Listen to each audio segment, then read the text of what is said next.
नमस्कार प्यारे बच्चों, आप सभी का बहुत बहुत स्वागत है परीक्षा मंथन के ऑफिशियल यूट्यूब चैनल पे। मैं नवीन आपका फिर से स्वागत करता हूं। तो गाइस, उम्मीद करता हूं लास्ट वीडियो आप लोगों ने बहुत अच्छे से देख लिया होगा, जहां पे हम लोगों ने स्ट्रैटेजी ऑफ एग्ज़ाम को समझते हुए आगे बात करी थी। और आज के इस लेक्चर के माध्यम से आप लोग ज्योग्राफी के सिलेबस को जान पाइएगा कि आखिर हमें इसके अंतर्गत पढ़ना कितना है, कितने मीटर का ग्राउंड है, कितनी रनिंग करनी है। वो सारी चीज़ों के सवाल के जवाब आपको इस वीडियो के लेक्चर के माध्यम से मिल जाएंगे। देखिए, आप लोगों को डिस्क्रिप्शन बॉक्स में भी मेंशन करके दे दिया जाएगा कि जो प्री के स्तर पे है और जो मेंस के स्तर पे जीएस पेपर 1 और 2 में जो सिलेबस है, बट फिर भी मैं चाहूँगा कि एक बार मैं उसको आपके सामने रीड करूँ ताकि आप लोग उसको मैच करें और वो हमारे सिलेबस में पूरा कवर हो रहा है नहीं हो रहा है, वो सारी चीज़ें आप लोग जान पाइएगा। जैसा कि जीएस पेपर अगर मैं प्री की बात कर रहा हूँ, तो जो ज्योग्राफी सब्जेक्ट है, एक तो आपका प्री में देखने को आता है गाइस, और एक आता है आपका मेंस में 2 जगह। एक है जीएस पेपर 1 और एक आता है जीएस पेपर 3। इन 3 जगह आप लोग इस सब्जेक्ट को देखेंगे। जैसे कि लास्ट वीडियो में हमने ये भी बात करी थी कि जो सामयिक घटनाएं हैं, करंट अफेयर वाला मामला है, वो सीधा का सीधा आपका कनेक्ट होता है जीएस पेपर 3 से। अब यहाँ पे ध्यान दीजिए, प्री में जो इन्होंने मेंशन किया है, जो शब्दावलियों का प्रयोग किया गया है, इसमें लिखा है भारत एवं विश्व का भूगोल। वो आपके पास प्रिंटेड मिल जाएगा, तो उसको मैं लिखने नहीं चल रहा हूँ, मैं आपको सिलेबस आज मैं डिफाइन करूँगा पूरा। तो इसमें लिखा हुआ है कि भारत एवं विश्व का भूगोल, जिसमें प्राकृतिक, आर्थिक और सामाजिक, इस भूगोल की चर्चा करनी है। क्लियरली एक लाइन में यही मेंशन करके छोड़ दिया गया है। अब वो हमें इंटरप्रेट करना है कि हमें पढ़ना क्या क्या है इसके अंतर्गत। कोई बुक, स्पेसिफिक बुक भी अवेलेबल नहीं है मार्केट में कि भाई वो बुक ले ली जाए, सारी चीज़ें कवर हो रही हूँ, है ना। तो आप लोगों को उसके लिए तनाव लेने की आवश्यकता नहीं है। अगला क्या मेंशन कर रहे हैं, सबसे इंपॉर्टेंट पॉइंट जो मैं बोलने जा रहा हूँ, जो मेंशन किया गया है, बोला जा रहा है कि विश्व भूगोल में विषय की केवल सामान्य जानकारी विश्व भूगोल के संदर्भ में।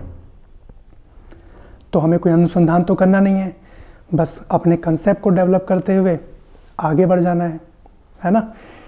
उसके बाद बोला जा रहा है कि भारत का भूगोल के अंतर्गत देश की भौतिक, सामाजिक और आर्थिक, ये शब्द आपका पीछा नहीं छोड़ेंगे गाइस। जो मैंने करंट अफेयर में डिस्कस किया था कि महत्व की घटनाएं, कौन से महत्व की, यही प्राकृतिक, सामाजिक और आर्थिक, इसी के संदर्भ में भारत के भूगोल की भी बात कर रहा है। अब यहाँ पे ध्यान दें, जो दूसरा सेगमेंट इसमें दे रहा है वो है पर्यावरणीय पारिस्थितिकी, जो मैंने मेंशन किया था, इकोलॉजी एंड एनवायरनमेंट। ये मैं प्री सेक्शन की बात कर रहा हूँ जो सिलेबस में दिया गया है ना। और साथ में ये भी कह रहा है कि जैव विविधता और मौसम परिवर्तन संबंधी सामान्य मुद्दे, जनरल इशू आपसे बात कर रहा है। बहुत ज़्यादा डिटेलिंग नहीं चाहिएगा इस, है ना। आप लोग पीएचडी एमबीबीएस नहीं तैयारी कर रहे हैं, आप लोगों से बस सामान्य जानकारी की यहाँ पे बात है बस। अब क्योंकि बड़ा एग्जाम है गाइस, है ना, तो जो नेचर है क्वेश्चन का वो भी बड़ा होगा, तो उसी के अकॉर्डिंग हमें कंसेप्ट डेवलप करना है।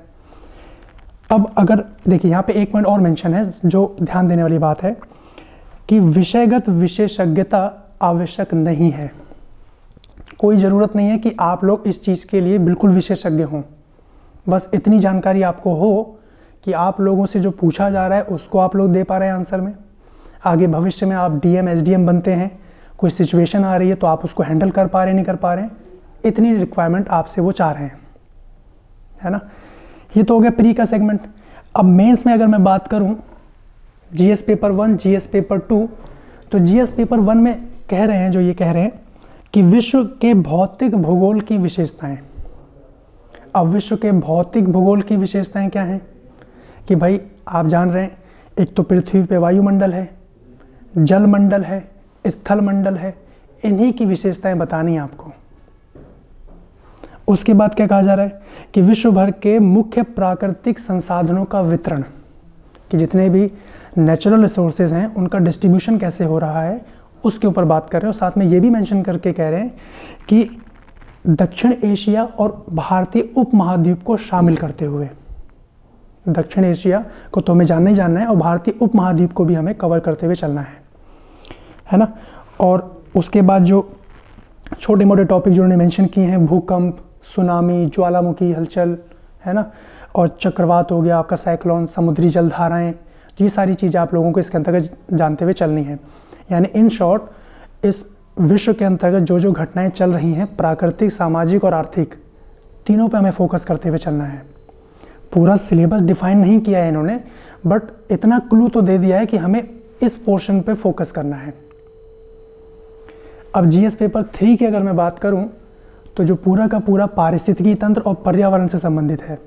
अब यहाँ पे क्या लिख रहे हैं कि संरक्षण, पर्यावरण प्रदूषण और पर्यावरण प्रभाव का आकलन। अगर मैं आपसे कहूं कि भाई वायुमंडल है,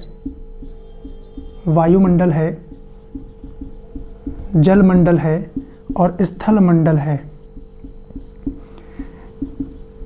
वायुमंडल स्थलमंडल को कैसे प्रभावित कर रहा है, स्थलमंडल जलमंडल को कैसे प्रभावित कर रहा है, और ये वायुमंडल को कैसे प्रभावित कर रहे हैं, और मानव इन सब को कैसे प्रभावित कर रहा है, और इन सब से मानव कैसे प्रभावित हो रहा है। देख पा रहे हैं, ये बहुत सारी लाइनों का एक छोटा सा चार्ट आप देख पा रहे हैं। ये कला आप धीरे धीरे सीखिएगा कि इतने ही डायग्राम को मैं कितनी लंबी लैंग्वेज में लिख सकता हूँ। वही चाहिए आपके पास जो मेंस में प्रश्न रहेंगे। गाइस देखिए, 150 शब्द, 200 शब्द, 250 शब्द बहुत है, इससे आगे जाने की आवश्यकता ही नहीं है। 8 मिनट के समय के अगर आप ऊपर गए तो पूरा पेपर ही अटेम्प्ट नहीं कर पाइएगा। तो हमारा तो स्मार्टली वर्क यही रहेगा कि भाई कॉन्सेप्ट डेवलप करते हुए 150 शब्द, 200 शब्द, 250 शब्द लिख के हम लोग आगे बढ़ जाएं। क्लियर? और इसमें ये क्या बोल रहे हैं कि वन्य जीव संरक्षण, जैव विविधता, बायोडाइवर्सिटी, इन सबको हमें जान लेना है। और इन्हीं सब का एप्लीकेशन जो हमें जानना है जीएस पेपर 3 में, आपदा और आपदा प्रबंधन। जैसे आप लोग देखते हैं भाई, जो भूकंप आया उससे संबंधित कहाँ कहाँ आपदाएं आई हैं, उसके लिए क्या क्या प्रबंध किए गए हैं, कहीं बाढ़ आ गई है, सूखा पड़ गया है, तो उसके लिए क्या क्या प्रबंध किए जा रहे हैं। तो ये तीसरा जीएस पेपर 3 में जो अगला सेगमेंट है वो ये लिखा हुआ है। उम्मीद करता हूँ आपने ध्यान से सुना होगा। हालांकि डिस्क्रिप्शन बॉक्स में आप लोगों को ये प्रिंट में दे दिया जाएगा ताकि आप लोग उसका पीडीएफ फॉर्मेट में डाउनलोड कर लें, या तो उसको आप प्रिंट में निकलवा लें। ठीक है, ये मैंने सारे वही पॉइंट बोले हैं जो कहीं ना कहीं सिलेबस में मेंशन है यूपीएससी स्टेट पीसीएस के द्वारा। तो आइए अब हम जरा ज्योग्राफी के सिलेबस के ऊपर बात करें। देखिए, जो ज्योग्राफी गाइज, ये जो सब्जेक्ट है, ये विषय है, ये पहले विषय नहीं था। विषय तो ये अब बना, तो पहले ये किसका विषय था, जरा वो समझिए। तो ज्योग्राफी आपका पहले ब्रह्मांड विज्ञान,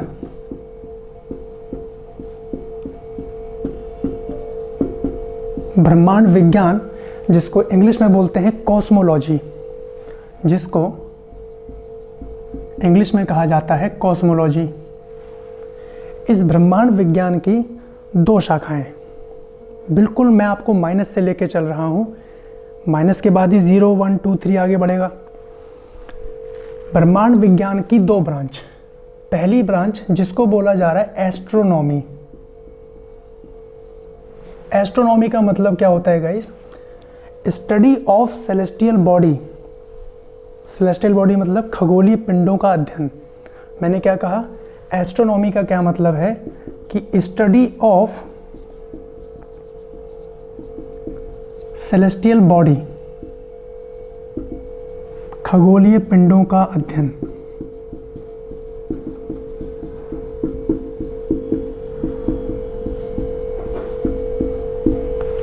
खगोलीय पिंडों का अध्ययन, एस्ट्रोनॉमी। यानी यहाँ पे हम लोग अलग अलग ग्रहों का अध्ययन करते हैं, अलग अलग ग्रहों का अध्ययन करते हैं। और आपके एग्ज़ाम में प्री लेवल के सेगमेंट में अच्छे खासे प्रश्न इस पोर्शन से पूछे जाते हैं। यानी पीटी के लिए, प्रीलिम्स टेस्ट के लिए बहुत इम्पॉर्टेंट है ये। प्रीलिम्स के लिए वेरी इंपॉर्टेंट सेगमेंट, खगोलीय पिंडों का अध्ययन। अब मेंस के लिए इंपॉर्टेंट है या नहीं है? हालांकि मेंस के लिए मैं यही कहूँगा कि ज़्यादा इस पे तनाव लेने की आवश्यकता नहीं है। अभी तक के इतिहास में एक बार मेंस में सवाल पूछा गया है 2017 में इस सेगमेंट से। वो क्या था, जूनो मिशन के बारे में पूछा गया था। 2017 में नासा के द्वारा एक मिशन संचालित था जो कहीं ना कहीं पिंडों के ऊपर वर्कआउट कर रहा था। तो मेंस के स्तर पे अभी तक एक सवाल देखने को बना, बट फिर भी हम लोग प्रयास करेंगे कि कुछ ऐसे सरप्राइजेस हम लोगों को ना मिले, और अगर इनकेस कोई सरप्राइज आता भी है तो उसको कैसे टैकल करना है ना।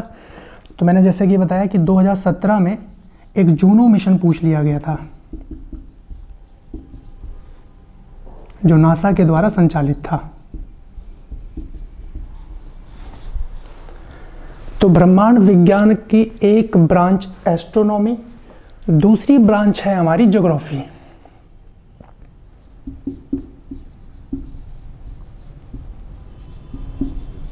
ज्योग्राफी देख पा रहे हैं। अब इसको एज ए सब्जेक्ट कौन लेके आ रहे हैं उसके ऊपर भी बात करेंगे। सबसे पहले आप यहाँ पे ध्यान दें कि एस्ट्रोनॉमी का मतलब तो आप जान पाए कि स्टडी ऑफ सेलेस्टियल बॉडी, खगोलीय पिंडों का अध्ययन। तो ज्योग्राफी का क्या मतलब है भाई? देखिए यहाँ पे एक टर्म है जियो, जिसका मतलब होता है अर्थ यानी भूमि, पृथ्वी, और एक टर्म आप देख पा रहे हैं ग्राफी, जिसका मतलब होता है डिस्क्रिप्शन, जिसका मतलब होता है डिस्क्रिप्शन। हिंदी में कहा जाए तो वर्णन, सुचित्रित वर्णन।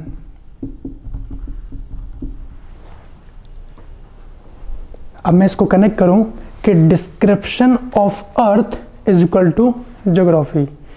पृथ्वी का वर्णन भूगोल है, जिसमें हमें पृथ्वी का वर्णन समझना है, कितने डायमेंशन में है, चाहे वो जियोमॉर्फोलॉजी भूआकृति विज्ञान के संदर्भ में है, क्लाइमेटोलॉजी मौसम विज्ञान, ओशनोग्राफी या समुद्र विज्ञान के संदर्भ में है।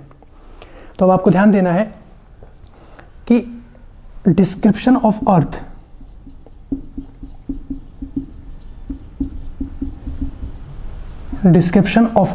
इज इक्वल टू ज्योग्राफी,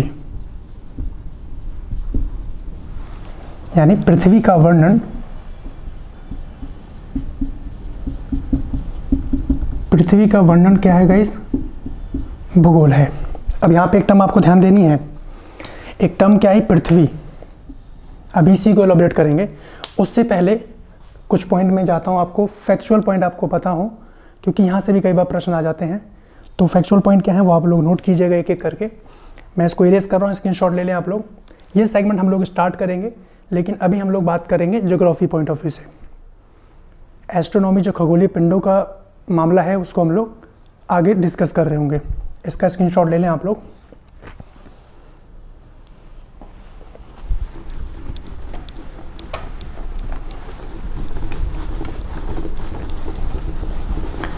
देखिए अब आपको इतना तो पता लग गया ज्योग्राफी का मतलब क्या है ना। अब इस ज्योग्राफी को सबसे पहले एक चीज ध्यान दीजिए कि जो ज्योग्राफी शब्द है इसके पिता किनको कहा जाता है? Who is the father of geography word? तो वो हैं इरेटोस्थनीज। वही एकमात्र भूगोलवेता रहे जिन्होंने इसको ज्योग्राफी को एज ए सब्जेक्ट इस्टेब्लिश किया, क्योंकि ये कई खंडों में पहले पढ़ा जाता था। जैसे आप देख पा रहे हैं एस्ट्रोनॉमी में पढ़ा जा रहा है, ब्रह्मांड विज्ञान में पढ़ा जा रहा है, साइंस में पढ़ा जा रहा है, कोई अलग पहचान नहीं थी। तो हुआ क्या गाइस कि father of geography word, father of geography word यानी भूगोल शब्द के पिता, भूगोल शब्द के पिता किनको कहा जाता है? Eratosthenes, Eratosthenes.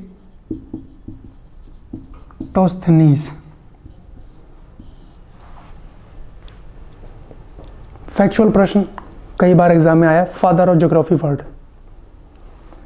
यही वो व्यक्ति रहे जिन्होंने पृथ्वी के अध्ययन को आसान करने के लिए पृथ्वी पर एक काल्पनिक रेखा ड्रॉ की। आप लोग जानते हैं 0 डिग्री भूमध्य रेखा जिसको बोला जा रहा है। तो भूमध्य रेखा किसके द्वारा ड्रॉ की गई? इरेटोस्थनीज। इसके लिए भी जाने जाते हैं। हालांकि ऐसी कोई लाइन पृथ्वी पे है नहीं, बस पृथ्वी का अध्ययन हम लोग कर पाएँ कि भाई 0 डिग्री से ऊपर क्या मौसम है, क्या जलवायु परिवर्तन चल रहा है, 0 डिग्री से नीचे, बस वो अध्ययन की दृष्टि से इन्होंने यहाँ पे इसको मेंशन किया है। भाई ज्योग्राफी शब्द के ये पिता हैं, ज्योग्राफी शब्द के, तो ज्योग्राफी के पिता कौन है भाई? Who is the father of geography? तो आ जाएंगे हिकेटियस। उनका नाम चर्चा में क्यों रहता है? उन्होंने पृथ्वी की परतों का वर्णन कर दिया भाई, ताकि स्टडी और आसान हो जाए। तो नेक्स्ट पॉइंट आप लिखिएगा, father of geography.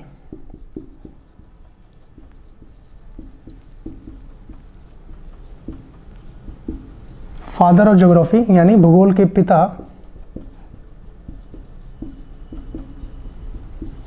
Hecataeus. Hecataeus इन्होंने क्या काम किया? पृथ्वी की परतों का वर्णन किया। पृथ्वी की परतों का वर्णन किया। अभी आपको लग रहा होगा कि भाई हम तो सिलेबस के ऊपर बात कर रहे थे। आ रहे हैं, थोड़ा धैर्य रखें, सिलेबस पे पहुंच रहे हैं। तो फादर ऑफ ज्योग्राफी, भूगोल के पिता हिकेटियस क्यों कहा जाता है? क्योंकि पृथ्वी की परतों का इन्होंने वर्णन कर दिया। यहाँ पे एक व्यक्ति और आए, फादर ऑफ मॉडर्न ज्योग्राफी। ये कुछ फैक्चुअल पॉइंट है जो आपको जानने बहुत ज़रूरी हैं, क्योंकि जब एग्जाम में आ जाएगा तब तैयारी करने का तो फ़ायदा नहीं है गाइस, पहले ही तैयार रहे, है कि नहीं है? मैं यहाँ से इरेज कर रहा हूँ, इसको ज़रा आप लोग नोट डाउन कर, स्क्रीनशॉट ले लें आप लोग। तो 2 पॉइंट आप जान पाए कि भूगोल शब्द के पिता, ध्यान दीजिएगा यहाँ भूगोल शब्द बोल रहा है, भूगोल शब्द के पिता, और यहाँ भूगोल के पिता हिकेटियस इरेटोस्थनीज। अगला तीसरा नंबर देखें, फादर ऑफ मॉडर्न ज्योग्राफी।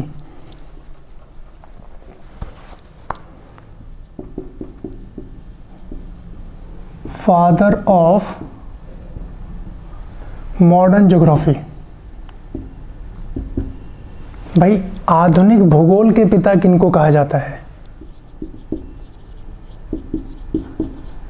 आधुनिक भूगोल के पिता तो गाइज ये हैं हमबोल्ट। क्या नाम है इनका? हमबोल्ट। इन्होंने ऐसा क्या काम किया? इन्होंने जलधाराओं की खोज की गाइज। यहाँ पे हम लोग बात करेंगे, जितनी भी समुद्री जलधाराएं अगर आप लोग जान रहे हैं तो जलधाराओं की खोज के लिए विख्यात रहे। तो हमबोल्ट ये जलधाराओं की खोज के लिए जाने गए। क्या काम किया इन्होंने? जलधाराओं की खोज।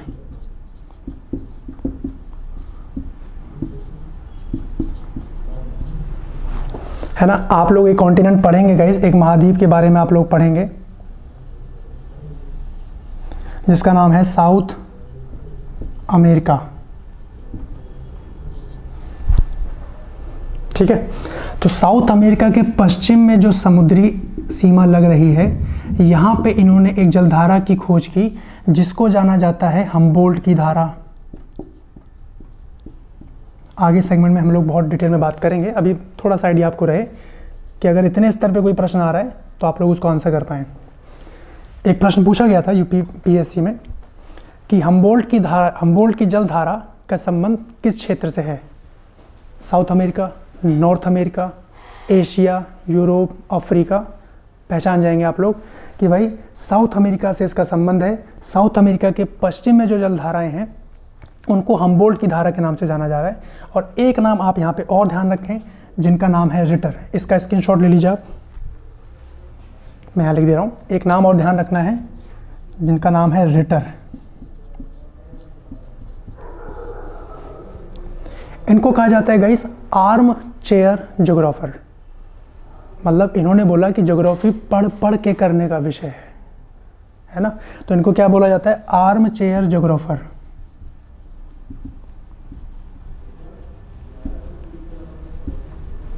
आर्म चेयर ज्योग्राफर मतलब इन्होंने कहा कि जो ज्योग्राफी है वो पढ़ पढ़ कर करने का सब्जेक्ट है।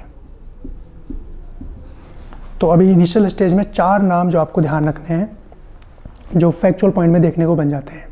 ठीक है, इसका स्क्रीनशॉट ले लें, फिर हम लोग आगे बढ़ते हैं।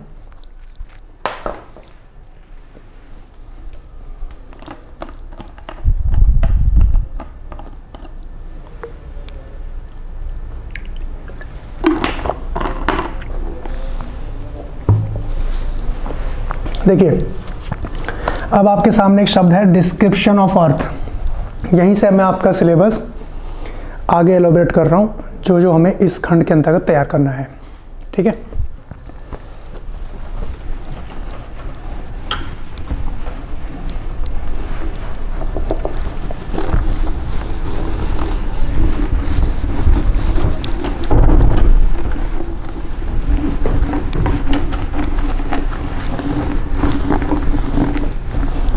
तो आपको इतना पता लगा कि पृथ्वी का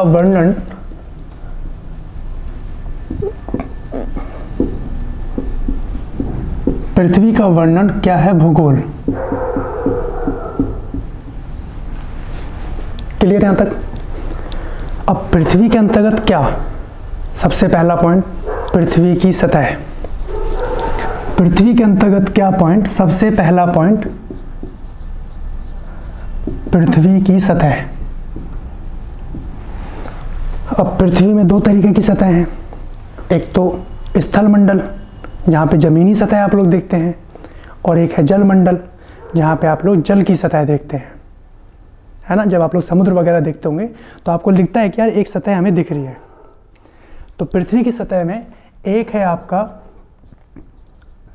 स्थल की सतह और एक है आपका जल की सतह। यानी यहीं से अगर मैं कनेक्ट करूं तो एक है आपका स्थल मंडल, जल मंडल, दूसरा हो गया आपका वायुमंडल। भाई इस पूरी पृथ्वी पे आप क्या देखते हैं, एक तो जल समुद्र से घिरा हुआ है पूरा मामला, एक स्थल से भी घिरा हुआ है, और उसके ऊपर एक वायुमंडल है। तो यहाँ पे हम लोग बात कर सकते हैं जियोमॉर्फोलॉजी, ओशनोग्राफी, वायुमंडल, क्लाइमेटोलॉजी, तीन पोर्शन इसी पृथ्वी से निकल रहे हैं। आगे क्या देखना है, अब पृथ्वी की सतह हो गई, वायुमंडल हो गया। अब ये जो पृथ्वी की सतह है इसकी आंतरिक परतें भी होंगी। जब तक आंतरिक परतों को नहीं जान पाइएगा तो भूकंप कैसे आ रहा है, सुनामी कैसे आ रही है, इन सब के पीछे कारण क्या है, तब तक आप उसको लिखने की स्थिति में नहीं आएंगे। और अगर जब आप लोग इसके कारण पक्ष को जान लेते हैं तो आगे की चीज़ें बहुत आसान हो जाएंगी। तो दूसरा जो अगला पॉइंट है, पृथ्वी की आंतरिक परतें।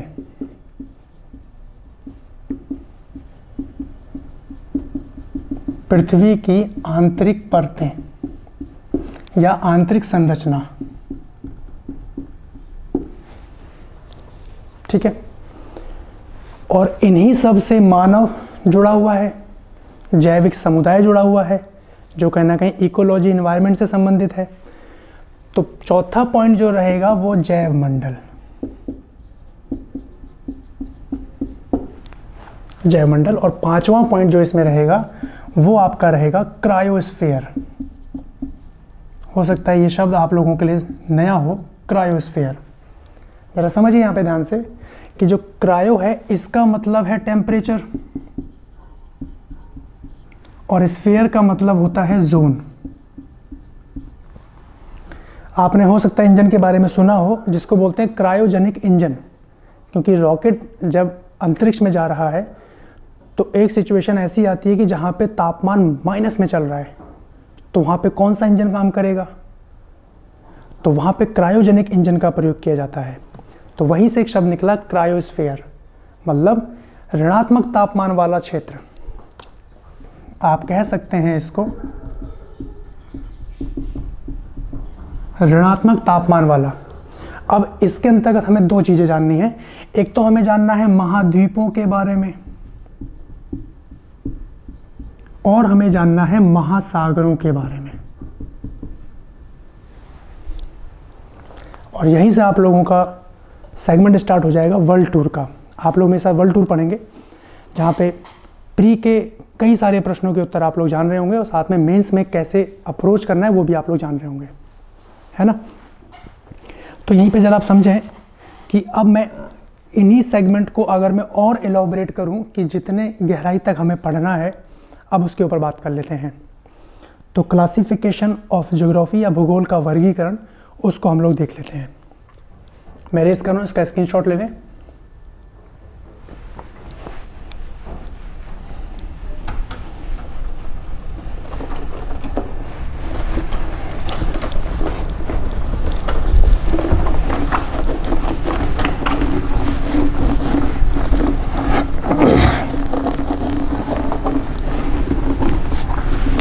देखिए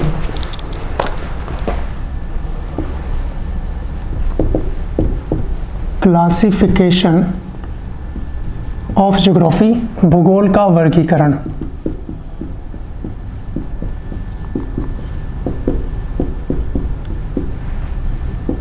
भाई सिलेबस आप लोगों ने देख लिया। अब हालांकि हमें इसके अंतर्गत पढ़ना क्या क्या है, मेंस एग्जाम को केंद्र बिंदु में रखते हुए, जैसे कि मैंने आपको स्टार्टिंग में बताया। तो सबसे पहला जो इसमें सेक्शन हम लोगों को कवर करना है वो है फिजिकल ज्योग्राफी। वो है फिजिकल ज्योग्राफी, जिसको भौतिक भूगोल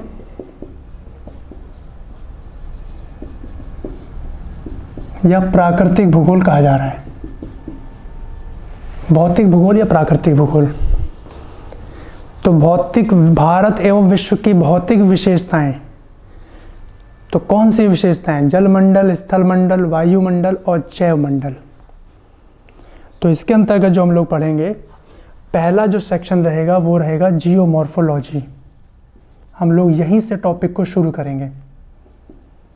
जियोमॉर्फोलॉजी, जिसको बोला जा रहा है भू आकृति विज्ञान।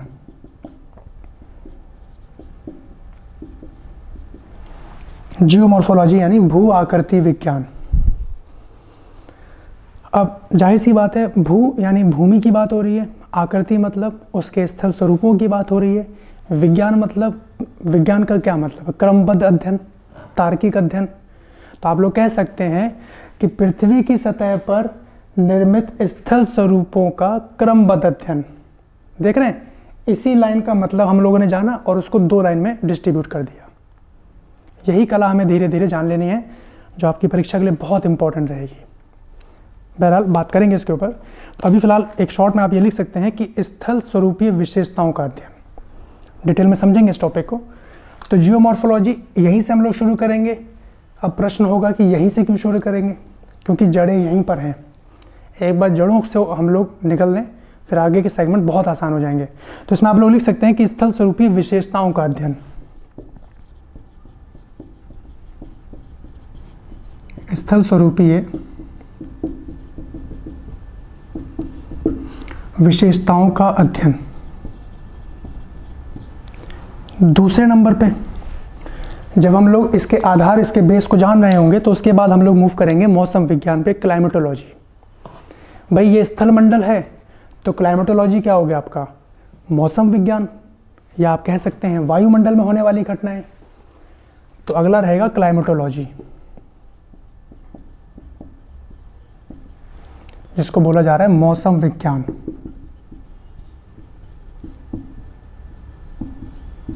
मौसम विज्ञान, क्लाइमेटोलॉजी, यानी इसका संबंध किससे है? यहाँ पे स्थल स्वरूपीय विशेषताओं का अध्ययन कर रहे थे जियोमॉर्फोलॉजी में। इसके अंतर्गत हम लोग करेंगे कि वायुमंडल में होने वाले जितने भी परिवर्तन हैं उनका वैज्ञानिक अध्ययन। यहाँ पे आप देख पा रहे हैं, शब्द बार बार चल रहा है, विज्ञान विज्ञान। तो जब ये खुद ही कह रहा है विज्ञान, तो हमें विज्ञान की मदद लेनी है भाई। कई ऐसे टॉपिक जो आपके ऑटोमेटिक रिवाइज होंगे, तो साइंस में उसको आपको अलग से बार बार पढ़ने की आवश्यकता नहीं है।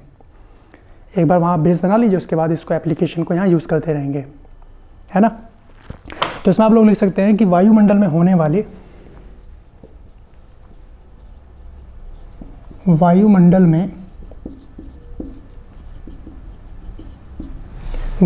में होने वाली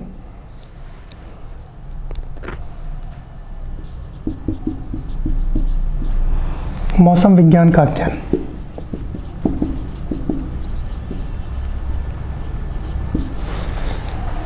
जियोमॉर्फोलॉजी, क्लाइमेटोलॉजी, भाई स्थल मंडल, वायुमंडल। अब हम बात करेंगे जल मंडल पे। तो तीसरा सेगमेंट आपका रहेगा, इसी हम लोग फिजिकल ज्योग्राफी में बात कर रहे हैं गाइस। इसके सिलेबस के ऊपर हम लोग डिस्कस कर रहे हैं, भूगोल का वर्गीकरण कर रहे हैं, जिसमें पहला सेक्शन है फिजिकल ज्योग्राफी, जियोमॉर्फोलॉजी, क्लाइमेटोलॉजी। तीसरे नंबर पे है ओशनोग्राफी।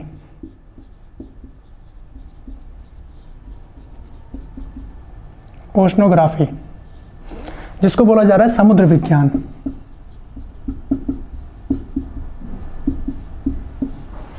समुद्र विज्ञान, इसमें आपको ध्यान देना है कि जल मंडल में होने वाले परिवर्तनों का वैज्ञानिक अध्ययन। है ना। तो इसमें आप लिखिएगा कि जलमंडल में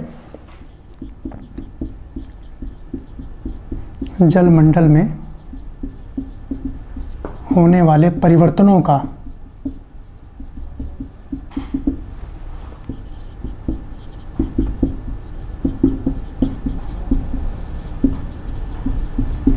वैज्ञानिक अध्ययन। ठीक है, तो 3 टर्म जो आपने बार बार सुनी, जलमंडल, वायुमंडल, स्थलमंडल। उसके बाद एक मंडल और था जहाँ पे मानव इनसे जुड़ा हुआ है, जैविक समुदाय इनसे जुड़ा हुआ है, जिसको बोला जा रहा है जैव मंडल। तो अगला जो आपका रहेगा वो रहेगा बायोजियोग्राफी, बायोग्राफी नहीं, बायोजियोग्राफी। और इसी के साथ में हम लोग एनवायरनमेंट को भी कवर कर रहे होंगे। तो आप लोग कह सकते हैं कि जो जैव मंडल है, जो पर्यावरण है, इसका संबंध किससे होगा भाई? वनस्पतियों और जीवों के अध्ययन से। तो आप यहाँ कह सकते हैं कि वनस्पतियों और जीवों के अध्ययन से इसका अर्थ रहेगा। वनस्पति एवं जीव, जहाँ पे हम लोग एक्स सितु, इन सितु, इनके बारे में बात कर रहे होंगे। अभी ये सब क्या है, अभी आपको परेशान होने की जरूरत नहीं है। अभी केवल टर्म्स को आप लोग समझें, जो जो शब्दावलियाँ आगे आएंगी उनसे आप लोग एक बार अवगत हो जाएं, क्योंकि ये शब्द बार बार रिपीट होंगे, तो आपको इनकी हैबिट बना लेनी है। कोई भी शब्द पकड़ना है, उस शब्द का बिल्कुल एलोबरेट कर देना है कि एक शब्द अगर मैं कोई सोच रहा हूँ, देख रहा हूँ, तो उसको मैं कितनी लंबी लाइन में लिख सकता हूँ। ठीक, तो ये 4 सेगमेंट हम लोगों को कवर करने हैं फिजिकल ज्योग्राफी के अंतर्गत। ठीक है, हाँ, अब जो ऑप्शनल सब्जेक्ट लेके चलते हैं ज्योग्राफी का, उनको कुछ सैद्धांतिक पक्ष भी पढ़ने होते हैं जो हमें नहीं पढ़ने हैं, क्योंकि हम जीएस पॉइंट ऑफ व्यू से बात कर रहे हैं। यहाँ पे प्री और मेंस के 2 पेपर, जिसमें जीएस पेपर 1 और 3, तो हमें उतनी ही गहराई में डाइव लगाना है कि हमारे ये दोनों पेपर ना रुकें। क्लियर है गाइस? चलिए, तो पहला तो हो गया भाई आपका फिजिकल ज्योग्राफी। दूसरे नंबर पे आप लिखिएगा, पहले इसका स्क्रीनशॉट ले लीजिए, फिर आगे बढ़ते हैं।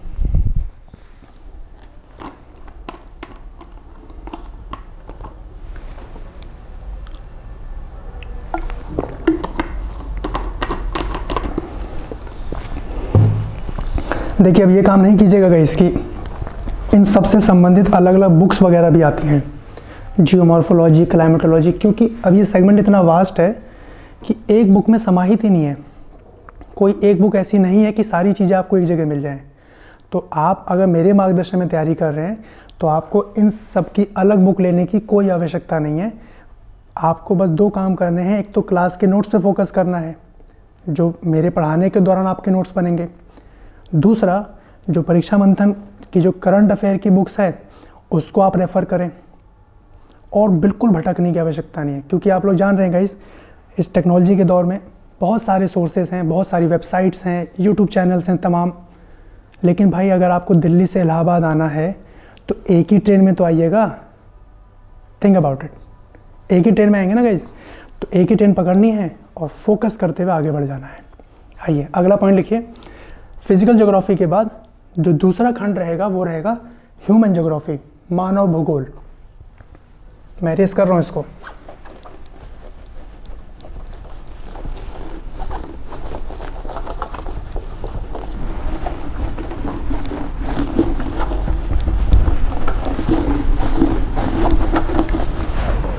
जो दूसरा सेगमेंट हम लोग डिस्कस कर रहे होंगे वो रहेगा ह्यूमन ज्योग्राफी।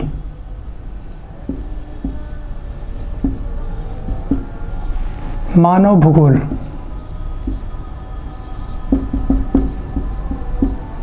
हालांकि ये खंड होता है आर्थिक भूगोल, लेकिन भाई मानव से संबंधित है आर्थिक गतिविधियां सारी, तो हम लोग जो इकोनॉमी वाला पोर्शन है वो इसी में कवर कर रहे होंगे। तो इसमें हमें क्या क्या जानना है, एक बार आप लोग इसके सेगमेंट को नोट कर लें। इसमें हमें जानना है एक तो ऐतिहासिक भूगोल,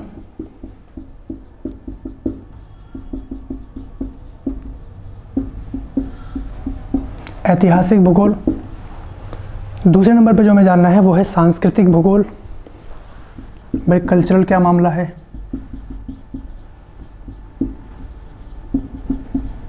क्योंकि आप लोग कई प्रश्न ऐसे देखते हैं कि हाल ही में समाचार पत्रों में ये बिंदु चर्चा में रहा, इसका संबंध निम्नलिखित में से किससे है।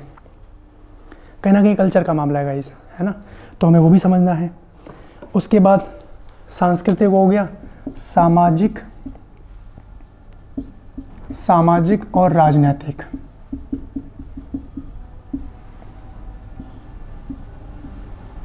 ठीक है। तीसरे नंबर पे जो हमें पढ़ना है ह्यूमन ज्योग्राफी के अंतर्गत, वो रहेगा आपका पॉपुलेशन। हर बार यहाँ से प्रश्न रहते हैं जनसंख्या के ऊपर। और अब जैसा कि 2021 ही चल रहा है, हालांकि जो महामारी का दौर रहा 2020 में, अब जो जनसंख्या जो जनगणना होगी, हो सकता है थोड़ा डिले हो, क्योंकि 2011 में लास्ट जनगणना हुई थी, हर 10 साल में होती है, तो ये ईयर था जनगणना होने का। लेकिन कहीं ना कहीं अब आप जान ही रहे हैं, वैक्सीन वगैरह के ऊपर वर्कआउट काम चल रहा है, तो हो सकता है थोड़ा डिले हो जनगणना का मामला। तो इस ह्यूमन ज्योग्राफी के अंतर्गत हम लोग अगला सेगमेंट पढ़ रहे होंगे पॉपुलेशन यानी जनसंख्या।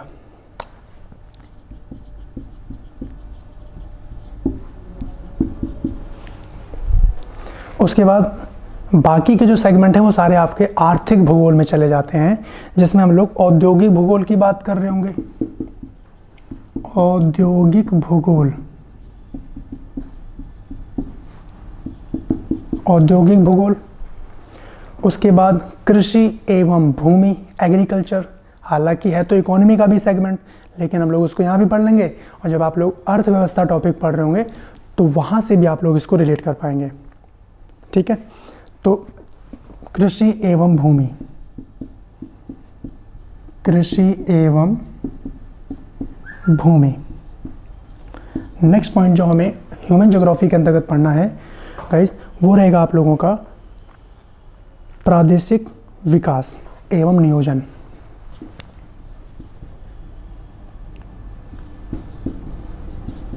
प्रादेशिक विकास एवं नियोजन। तो ये सेगमेंट हम लोगों को ह्यूमन ज्योग्राफी के अंतर्गत कवर करने हैं।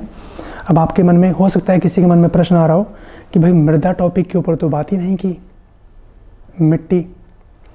तो आप उसके लिए तनाव नहीं लीजिए। जो आपने जियोमॉर्फोलॉजी में जो लिखे थे, जो स्थल मंडल वाला खंड है, उसमें हम लोग उसके बैकग्राउंड को समझ रहे होंगे और वहीं पे भारतीय मृदा को कनेक्ट कर देंगे। ठीक है ना। अभी हम लोग एक डायमेंशन क्रिएट कर रहे हैं कि अच्छा इतने मीटर का ग्राउंड है, अब हमें उसके अनुसार रनिंग करनी है ना। तो अब ह्यूमन ज्योग्राफी के बाद जो अगला सेगमेंट हम लोगों को पढ़ना है वो है इंडियन ज्योग्राफी। आपके सेगमेंट में, आपके एग्जाम में यहाँ से प्रश्न है, आप जान रहे हैं इस चीज़ को, है ना। तो अगला जो रहेगा हिस्सा आपका तीसरा खंड रहेगा, वो रहेगा इंडियन ज्योग्राफी।